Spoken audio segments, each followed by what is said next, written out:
You're listening to the Functional Medicine Business Podcast featuring Dr. Deb, one of the most creative functional medicine business practitioners in her industry. She shares the wisdom and knowledge that she has gained over 25 years of functional medicine. A pioneer in functional medicine, scheduling, leadership, and practice management. Dr. Deb has a wealth of knowledge and is eager to share to help functional medicine become more productive and for the practitioners and patients to live better lives. Our podcast shares the good and the bad of our industry because Dr. Deb knows the pain you live every day building a functional medicine practice. With practical tools on how to manage money, taxes, and patient care, she will discuss it all with you.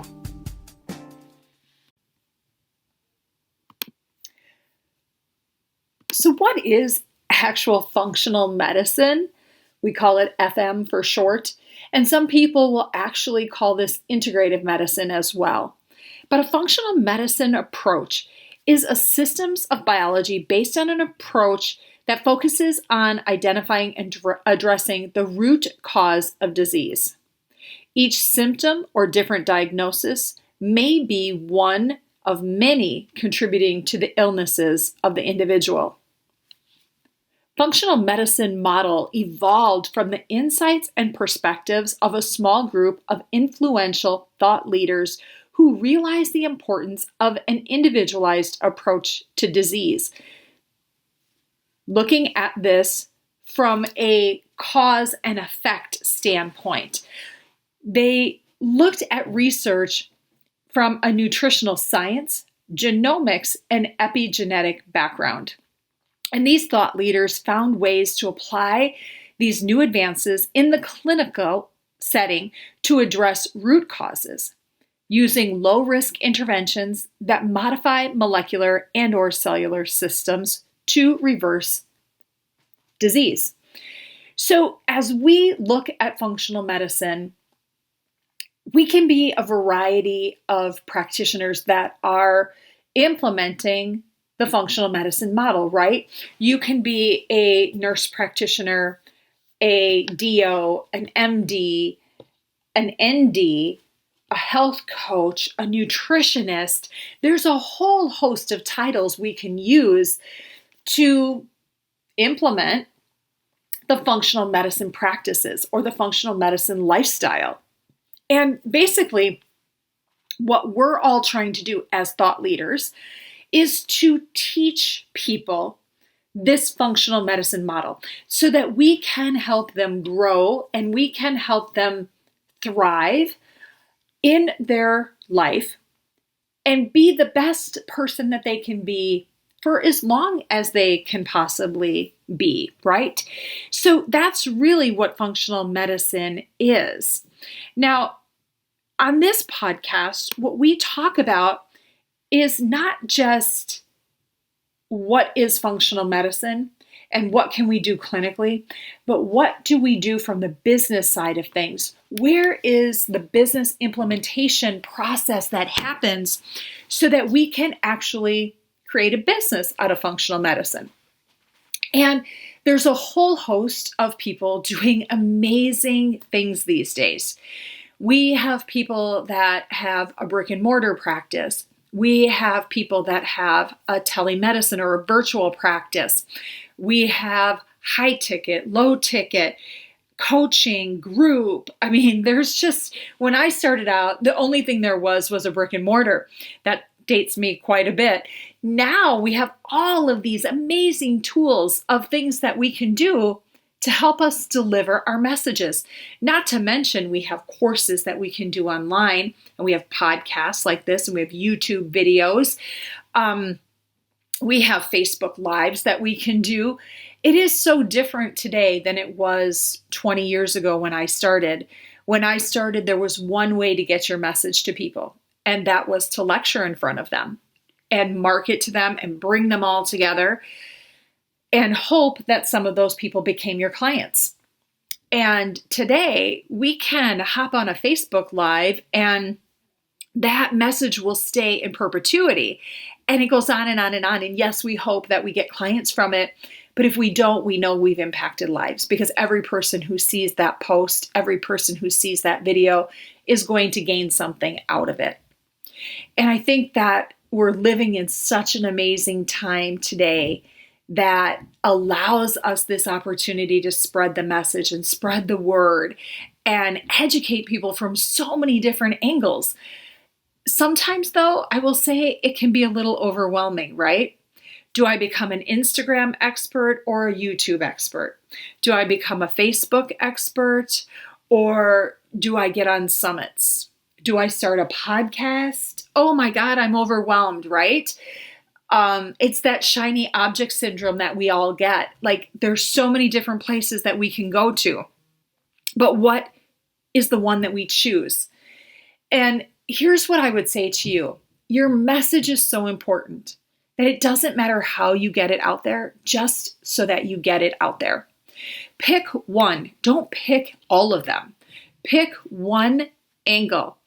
If you love to do videos, do YouTube. That is an underutilized market. Honestly, it really is. If you like to send your message out, but you don't want to be seen, do a podcast and post it on social. If you just like to write, do blogs. People are forgetting about blogs, and blogs are everywhere, and people do read them, and it's important to have them.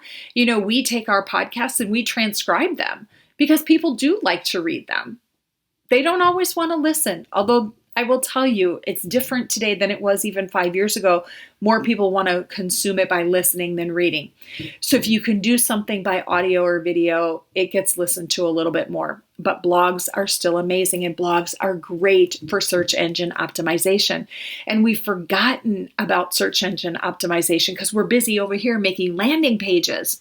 But landing pages don't get SEO, and SEO is what gets us ranked in Google. So it's important for you to share your message about functional medicine. Share what you're an expert at. Share what you are passionate about, and get yourself out there. You don't have to have 1 million followers. You can have 5 followers. 5 followers will grow to 50 followers, which will eventually grow to 100, and so on and so on. But in order for you to be successful, people have to know you are there. They have to know you exist, and they have to know what your expertise is. And if you don't put that out into the world, no one will ever know what that is. So define who you are in the world of functional medicine. Are you a thyroid expert? Are you an autoimmune expert? Are you a hormone guru? Are you a chronic illness specialist? Do you treat chronic infection? Who are you in the world of functional medicine? Then define who your ideal client is. Who is the client you love to work with? The ones that you get lit up by when you see them come in your practice. And you could work with them all day long and it doesn't feel like work. That's your ideal client. Define that. And then take those 2 pieces of your expertise and your ideal client, and now take that and spread that out to the world, whether it's YouTube or Instagram or podcasts or blogging or lecturing on summits. Take that and get it out to the world so that you can fill your practice. And your practice can be a brick and mortar. It can be a virtual practice. It can be a hybrid of both brick and mortar and virtual. That's what my practice is. That's what my practice has always been. And then you can have a practice that defines who you are and what you do. And not because the practice defined you, but because you decided to define the practice. It's very different when you define the practice versus your practice defining you. If you let your practice define you, you're going to find yourself doing things you don't love. But if you turn that around and you take control of your practice, now you're doing something you love every single day. And once you have that, you have a passion for what you do, we can create a business that's worth selling out of that. And we can do that all day long for you. So what I want you to do is sit down and write out, what do you love to do? Who are the clients you love to work with?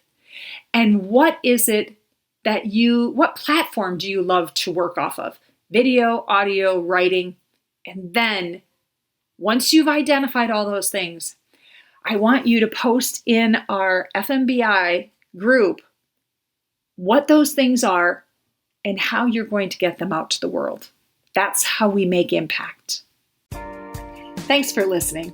If you enjoyed this episode and you'd like to help support the podcast, please share it with others, post about it on social media, or leave a rating and review.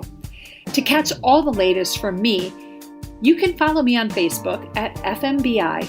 Join our free group where we support one another and share our struggles. Thanks again, and I'll see you next time.